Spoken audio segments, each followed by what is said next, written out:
Hello. Welcome to Q1 review with Google Analytics. Yes.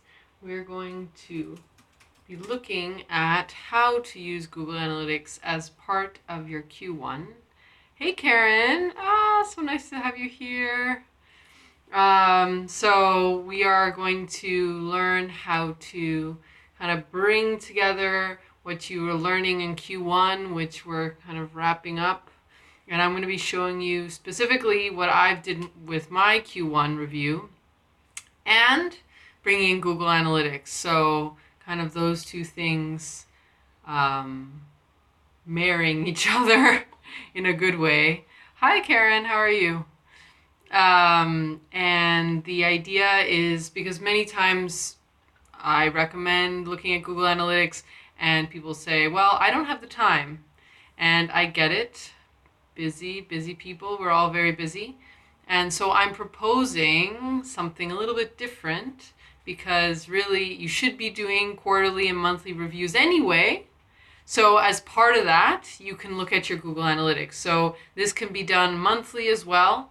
It can be done, I wouldn't recommend weekly because that's not a lot of data, but monthly and quarterly would be great because that's a nice time for you to look at your goals, what you're doing, and kind of integrate what the data is telling you with your goals. That's the whole point of Google Analytics and really why I'm here. I want you to be able to use Google Analytics in a way that works with your goals, works with your objectives for your website, and it's not just this fixed thing that everybody says you should be looking at, and then you don't look at it, and that doesn't make any sense, right? So we're gonna get started. We might wait a couple minutes just to give everybody time to come on, maybe a minute or so more. So just a little bit about me. I'm Cynthia. Karen, you know me, but for everybody else, I do Google Analytics strategy and SEO strategy for creative businesses, and I am really passionate about helping women, not just with their data, but kind of bringing together their intuition and their data. Hi, Caroline. How are you? Oh, so nice to have you here. Hola. Hi, Eliza. How are you? Oh, Eliza, I'm sorry. So as I was saying, I'm really passionate about not just data and that kind of geeky thing, but also creativity and really getting good ideas. So I believe that good ideas, sometimes it's like this mix of putting out a lot of ideas just to put them out and then figuring out which of those resonate with your audience. So I'm always fascinated by like, when do we get the best ideas? I always find I get the best ideas in the shower. So how can we take those ideas and also take our data and help them work together? And in some cases, actually using the data to get better ideas. So I know that sounds kind of crazy and like sci-fi, but I promise it can happen as long as you do it on an ongoing basis. So that's also kind of a key aspect of all this. Looking at your Google Analytics ongoing can be really good. So I think most of you know about my Instagram challenge, but we are on day 8 of Instagram Google Analytics challenge, and the idea is to get to know and grow your numbers. I'm specifically focusing on content again, so looking at what content was most popular on your website in the last 30 days. And the idea is to just start using it, the tool, because the tool is overwhelming and there's so many reports, and I know it's like, which ones do I look at? So that's why I'm here to tell you which ones you should be looking at. So the challenge is specifically focused on content. So if you have blog content, if you have podcast episodes, if you have articles, whatever that is, you can use the challenge to brainstorm your best content and get it out there into the world. And that's what the whole idea of this is. So you can, I think most of you are on that challenge, but in case you haven't, you can use the Google Analytics challenge hashtag or just check out obviously my feed and you're going to see all the prompts on there as well. So there is a giveaway. So whoever I'm really looking for participation. Caroline, you're doing really good on the rankings, I will say. You're commenting a lot. So whoever comments, every day, every prompt day has a specific prompt. So I want you to answer that question. So for the first day, or I think it's the second day, I ask you to just tell me which part of your site you want to brainstorm content for. So you share that with me. And yeah, every single day there's like a different question. So whoever I see answering all those questions, and you get extra brownie bonus points for sharing on your feed. That's also, thank you so much. So whoever does that the most might get a one-on-one session with me to look at their data. Yeah. So please share and participate and make use of the challenge. That's why it's here. Okay, so let's get started. I'm so happy to have you ladies here. Okay, so the purpose of this Instagram Live is I wanted to show you how I used Google Analytics in my Q1 review. So I am in the midst of reviewing my quarterly goals.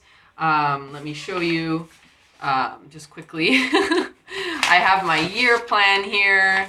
So I use I like to see my whole year. This is very like rough. It's not like, this is from Tiffany Han, my coach, and I love her, and yay, Tiffany. Anyway, so I have my year kind of laid out, and then I have my quarterly goals. So this is actually also Tiffany's, but this is just for March, April. I have some goals and I have some actions, and this is a sticky note for a pitch. So I've been going through my quarterly goals and looking at what got done, what didn't, and why. And I've been really reflecting on what I wanted to accomplish. So for me, one of my top goals for this year and this quarter was to get more leads.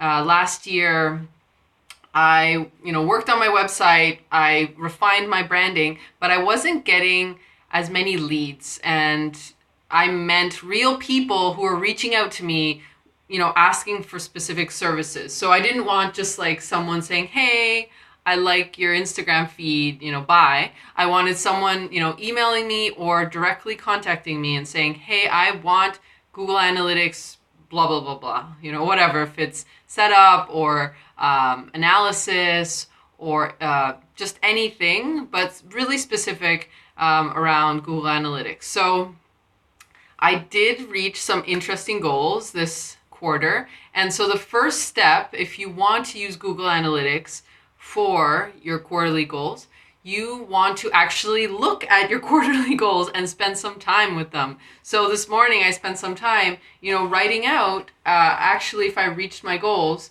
and looking at kind of the reasoning why.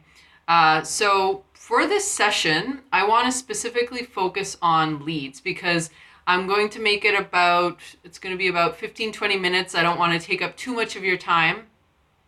And I think that's enough for you to go ahead and use some of this. So what I'm trying to say is that in a quarterly review, you're looking at so many things. But for this Instagram session, we're only going to look at leads, as in where is our traffic coming from when we're looking at our website. So I think that's going to be useful to you guys and ladies, and you'll be able to replicate it. So that's the objective of this this session. And there's a delay, as you know, in Instagram, but please feel free to ask me questions as I'm going along. Feel free to just ask me anything. You've got me for 20 minutes. Just like if you're struggling with anything specific around the challenge, also just let me know.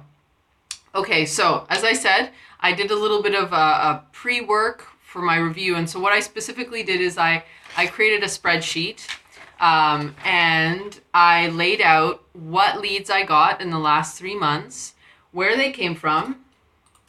I can't show you the specific spreadsheet because I don't want to give away my leads, but I can tell you the columns. So I wrote down, what month they came in, their names. I wrote down the specific sources they came from. So if they contacted me through my website, I actually wrote down where they said they'd heard from me. So this is really important for me, at least. And if it was through Instagram or some other channel, I also write that down as well. Then I wrote down the service that I pitched, and I also wrote down the price point. So this is important because later I'm going to be showing you how to tie back certain leads to certain sources. So all this prep is important. And I also wrote down, obviously, if I got that client or not. Important. I wrote a couple other notes about how the communication went, how I pitched them, all those details. I mean, it depends how your pitch process is, and it depends on your business, right? So I know you, Karen, you're probably pitching a lot of sponsors and collaborators, right? So you want to basically keep track of maybe your different sponsorships and who you'd really like to pitch in the future, but maybe who you can pitch right now based off your site traffic, right? So that's really interesting to keep track of, and I think this applies to you as well. Caroline, I think you as well. I think you can definitely look at your clients and see where they're coming from, and I think our businesses, maybe we have kind of the same areas in terms of social media and email and all that. So hopefully this will be helpful. Okay, so again, having this pre-work beforehand is important because it's going to help you get a real understanding of the work that went in offline. And so when I mean offline, I mean like off your website. So you might have emailed someone. So you want to write all that process down because Google Analytics isn't going to give you that information, right? Specifically. Yeah, just having that information fresh in your head is going to be good. All right, so let's get into the report. So the report we're going to be looking at is under acquisition. So I'm going to show you. I'm going to switch the screen. Okay. Sorry, just wanted to get a little. So here on the left side